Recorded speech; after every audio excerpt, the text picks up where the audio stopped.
नमस्कार मित्रों, मैं हूं अंजलि शर्मा और आप देख रहे हैं सालासर न्यूज। जैसे कि आमतौर पे आज देखने जाएं तो वापी के अंदर में चोरी, फिरैती, डाक, लूट, इस तरीके की तमाम प्रकार की घटनाएं घटती रहती है। आज ऐसी ही एक घटना एक भाई के साथ में हुई है जो हमारे साथ में मौजूद हैं हमारे स्टूडियो में। इनके साथ में भी किसी ने ऐसे ही दगेबाजी कर कर के पैसे ऐंठे हैं, जिसके लिए हम थोड़ा सा जानना चाहेंगे इनसे आखिर वो कौन व्यक्ति थे और किस तरीके से आखिर क्या कह कर के इनसे वो पैसे लिए गए। पहले तो मैं आपका नाम जानना चाहूँगा, आपका क्या नाम है सर? सर मेरा नाम रितेश यादव है। जी। क्या हुआ था, क्या घटना क्या है, आखिर पूरा क्लियर सच बताइए। सर घटना ये है कि मेरा एक छोटा भाई है और एक मुझे लाइसेंस बनाना था आरटीओ का। जी। तो सर मेरा एक व्यक्ति से मुलाकात हुई थी, तो वो यहीं पे अपना जीएसटी भवन के पास ही रहता है। जी। वो बोलता है कि मैं लाइसेंस बनाता हूँ, मैं एक ब्रोकर हूँ, काम करता हूँ। तो मतलब क्या ब्रोकरिंग का काम करते हैं? हाँ, लाइसेंस वो ब्रोकरिंग का काम करते हैं? लाइसेंस बनाने का काम करता हूँ आरटीओ से। मेरा सेटिंग है, ऐसा मेरे को बोला था, मैं बनवा दूंगा। जी। तो हमने पूछा साहब कितना पैसा लगता है, तो बोले इतना पैसा लगता है। तो मैं बोला ठीक है साहब मेरा बनवा दो। तो हमने उसको बोले ठीक है पहले पैसा दे देना। तो हमने उसको पहले पैसा दिया, हमने उसको 12,000 रुपये कैश दिया। अरे सॉरी, अपना 3,000 रुपये कैश दिया, 12,000 रुपये ऑनलाइन। हमारे पास सबूत है सब। तो ये आपने पैसे उनको लाइसेंस बनाने के लिए दिया लाइसेंस था, बनाने के लिए दिए सर। जबकि आप जानते हैं कि वो गलत तरीके से लाइसेंस सिर्फ आईटीओ से ही बनता है और किसी तरीके से बनता नहीं है। हाँ मुझे मालूम है आरटीओ से बनता है साहब, लेकिन कुछ लोग एजेंट लोग रहते हैं ना जो बाहर से जल्दी काम करके देते हैं। तो ये थ्रू हो के मैं सोचा कि जल्दी काम हो जाएगा तो मेरा 2-4 हज़ार रुपये ज़्यादा जाएगा, चलेगा, लेकिन काम होना चाहिए। हाँ, तो फिर क्या हुआ? जैसे कि उनको आपने ये पैसे दिए, 3,000 आपका कहना है कि आपने कैश दिया और 12,000 रुपये आपने ऑनलाइन ट्रांजेक्शन किया। जी सर। तो मतलब टोटल आपने 15,000 रुपये उन्हें पे किया। हाँ सर। तो 15,000 रुपये उन्होंने बोला 1 महीने में हम आपका लाइसेंस बना के दे देंगे। जी। तो 1 महीने में नहीं बना के दिए। तो 1 महीना हो गया, 1.5 महीना हो गया, तो हमने उनको फ़ोन किया कि सर हम आप हमारा लाइसेंस नहीं बना के दिए, क्या हुआ? बोले अभी थोड़ा सेटिंग बंद है, तो जब खुलेगा तो 10-15 दिन लगेगा तो मैं करवा के देता हूँ। तो मैं बोला ठीक है, आपने तो मुझे 1 महीना 1.5 महीने की बात की थी, 1-1.5 महीना हो गया। बोले ठीक है 10-15 दिन रुक जाओ, अगर नहीं हो पाया तो मैं आपका पैसा वापस दे दूँगा। तो मैं 1-1.5 महीना रुक गया। फिर 1-1.5 महीना रुकने के बाद फिर वो बंदे को मैंने फ़ोन किया कि साहब क्या हो गया, अपना तो 1.5 महीना हो गया, तो 2.5 महीना हो गया। तो बोले कि अभी तो हो नहीं रहा है, ठीक है मैं पैसे का अरेंजमेंट करता हूँ, आपको पैसा रिटर्न दे दूंगा चाहिए तो। मैं बोला साहब एक काम करो, अब मुझे बनवाना ही नहीं, आप मुझे मेरा पैसा दे दीजिए। तो बोले ठीक है मुझे थोड़ा टाइम दो, 10 दिन 15 दिन का, तो मैं आपको पैसा रिटर्न दे दूंगा। तो मैं बोला ठीक है कोई बात नहीं। तो 10 दिन हो गए, 15 दिन को टोटल 6 महीने हो गए मुझे, अभी तक उसने मेरा एक भी पैसा नहीं दिया। अभी मतलब आज से 6 महीने हो गए? आज से नहीं, जब से मैंने उसको पैसा दिया था तब से 6 महीने हो गए। मतलब पैसे दिए तब से लेकर के आज तक में आपका ये 6 महीना? हाँ 6 महीना हो बीत गया। चुका है। तो इसके खिलाफ आपने कुछ पुलिस कंप्लेन वगैरह की? हाँ एक पुलिस कंप्लेन मैंने 4 महीने बाद किया जी। वापी टाउन पुलिस स्टेशन में, कि मुझे ऐसा लगा कि अब पैसा नहीं मिल पाएगा। तो मैंने पुलिस स्टेशन में गया और मैंने अर्जी दी, साहब ऐसा ऐसा धोखाधड़ी मेरे साथ हुआ है। अर्जी क्या आपने लिखित अर्जी दी है उन्हें? हाँ लिखित अर्जी दी थी मैंने कि साहब ऐसा ऐसा आरटीओ का फ्रॉड हो रहा है और मेरे साथ पैसा लिया गया है, लाइसेंस बनाने के लिए देने के लिए बोला था, नहीं दिया, और ये बंदा है, ये नंबर है, और मैंने जो कुछ है मैंने वहाँ पे अर्जी दे के एफआईआर करने के लिए कहा साहब को।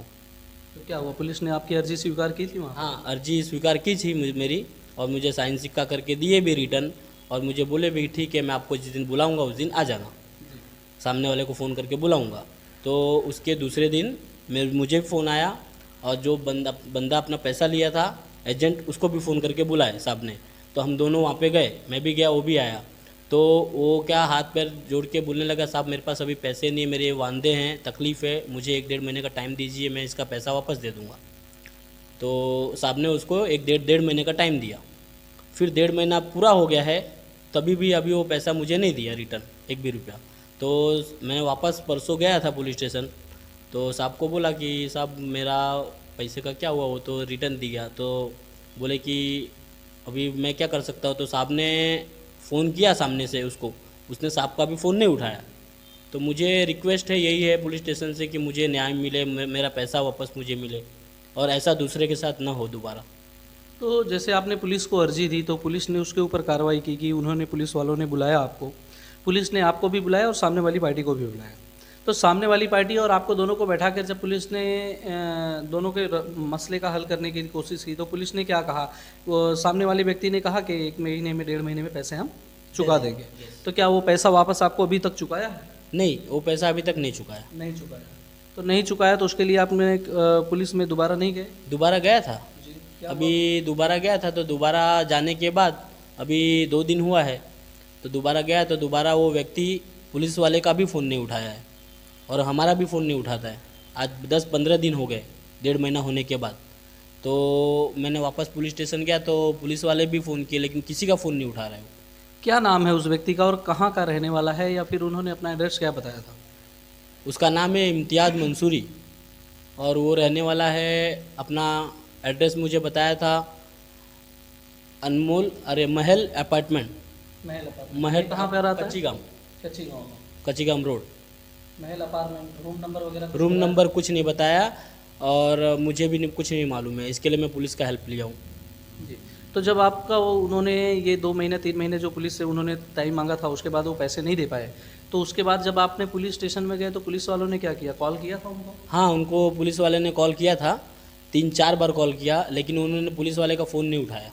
पुलिस का फ़ोन नहीं उठाया तो क्या हुआ? जो एड्रेस उन्होंने दिया था उस पर पुलिस आपके साथ में उनको लेकर के गई? नहीं, मुझे साथ में लेके नहीं गई है, मुझे कुछ नहीं बोला गया। मुझे बोला एक बार देख लीजिए, अगर नहीं रहेगा तो आपको बताएंगे, अभी तो हमारा फ़ोन नहीं उठा रहा है। तो ही उनसे हमारी यही गुजारिश है कि हमारा हेल्प करें, क्योंकि हम बहुत तकलीफ़ में हैं, हमें पैसा की बहुत। एक बार देख लीजिए, अगर नहीं रहेगा तो आपको बताएंगे, अभी तो हमारा फ़ोन नहीं उठा रहा है। तो ही उनसे हमारी यही गुजारिश है कि हमारा हेल्प करें, क्योंकि हम बहुत तकलीफ़ में हैं, हमें पैसा की बहुत ज़रूरत है। तो इसके लिए पुलिस ने आपसे कुछ कहा? हाँ, इसके लिए कहा कि जब कुछ ऐसा हो रहेगा तो हम आपको बताएंगे।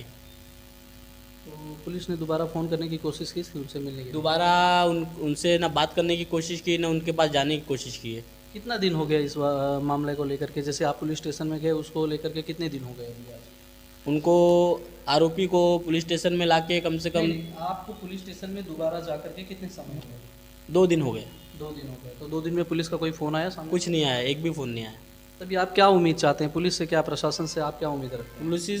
पुलिस प्रशासन से यही उम्मीद चाहता हूँ कि एक आम आदमी अगर पुलिस स्टेशन जाता है, किसी को कुछ तकलीफ़ है, क्या है, किसी की परिस्थिति ये है, तो पुलिस को हेल्प करना चाहिए और वो करेंगे। मुझे इतना उन पे गर्व है, इतना भरोसा है, क्योंकि आम आदमी कहीं नहीं जा सकता है, कुछ नहीं कर सकता है, तो पुलिस के पास जाएगा। तो करेंगे, उम्मीद है, अभी देखते हैं आगे, अभी उम्मीद पे बैठा हूँ मैं, ऐसा। जैसे कि आप लोगों ने देखा कि इनके साथ धोखाधड़ी का काम हुआ है, एक धोखाधड़ी है एक प्रकार से। एक ऐसा व्यक्ति मिलता है इनको जो इनको झांसा देता है कि हम आरटीओ का काम 2 दिन 4 दिन में ही हम करवा देंगे, आपका लाइसेंस हम बिना आरटीओ गए ही बनवा देंगे। और इनसे आज वो 10 से 12 हज़ार रुपये 15 हज़ार की रकम लेकर के, और आज वो व्यक्ति इनके साथ में धोखाधड़ी करने का काम कर रहा है। अब वो इनका फ़ोन नहीं उठाता है और सामने तो ये बात है कि इनका ही नहीं, वो पुलिस वालों का भी फ़ोन नहीं उठा रहा है। तो प्रशासन को इसके ऊपर कहीं ना कहीं थोड़ी सी मेरे हिसाब से सख्त कार्रवाई करनी चाहिए। इनके साथ में पुलिस साथ लेकर के इनको जाना चाहिए साथ में उस व्यक्ति के घर पे, अगर वो व्यक्ति ने एड्रेस दिया है तो वहाँ तक पुलिस को, प्रशासन को जाना चाहिए और एक बार देखे कि वो व्यक्ति आखिर क्यों झूठ बोल रहा है और किस पैसे नहीं दे रहा है। एक जांच का भी विषय होता है कि आखिर वो व्यक्ति अगर इस तरीके से गलत काम कर रहा है तो उसके ऊपर भी प्रशासन को थोड़ी सी ध्यान देना चाहिए कि आखिर वो ऐसा कोई व्यक्ति कैसे कर सकता है बिना आरटीओ के गए, बिना किसी तरीके से एक धोखाधड़ी का काम कर करके जो किसी का पैसे ऐंठने का काम कर रहा है, तो उसके ऊपर कोई कानूनी कार्रवाई होनी चाहिए थी। धन्यवाद, थैंक यू।